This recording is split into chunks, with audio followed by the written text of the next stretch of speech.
પાછી રેડી થઈ ગઈ? એ હા માસીને ફોન કર ફટાફટ એને કે તૈયાર થઈ અલા ગઈ. આવ્યો માસી હેલો હા હા બસ જો હું તૈયાર જ છું હો.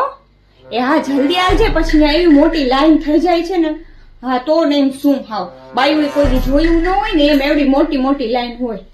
તો કાલે અમે ગયા હતા ને જમવા તો સૂપમાં એવડી મોટી લાઈન હતી, એટલી મોટી લાઈન હતી અને કેટલી તો બાઈ મારા વચ્ચે વચ્ચે ગળી ગળીને જાતી હોય.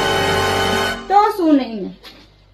હા હા હા તો પછી એમ કે આ તો મારા સગા છે, આ તો મારા સગા છે. હું તો નીકળી જ ગઈ અને સૂપમાં તો કાંઈ ઠરે એમ નતું. હાલ થયું હું આટલી મોટી લાઈનમાં અડધી કલાક ઊભી રહી. તો શું નહીં ને. અરે ના આપણે તો જમવું થોડુંક ને ખાલી ખોટું. હા તો પછી આ બધા વીઆઈપી હોય ને તો સૂપ ને ડેઝર્ટ ને બધું રાખે.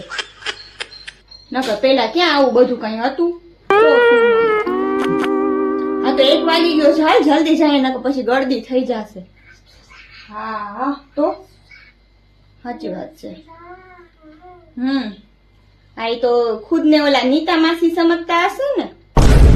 હા એટલે હાઈફાઈ બહુ. કાશ કે મારા માસી હોત તો હું ક્યાં હોત. કા તો સારું હાલ તો જલ્દી હાલ, હું રેડી જ છું. એ હા હાલો હાલો હાલો. હવે જમવા જવું છે, એમાં કઈ બહુ લિપસ્ટિક કરવાનું ન હોય. હાલો હાલ ત્યાં જાય અહીંયા વીરને જરી ભરેલા સાફા. અમારા વીરને તો ક્યારે જરી ભરાશે સાફામાં ખબર નથી. અરે હા બેન કેટલી જગ્યાએ જોવા ગયા પણ ક્યાંય છોકરી જ હા પાડતી નથી. અત્યારે તો એમાં બેન એવું છે કે છોકરીઓ ક્યાંથી હા પાડે. છોકરીઓને ગામડામાં રહેવું જ નથી.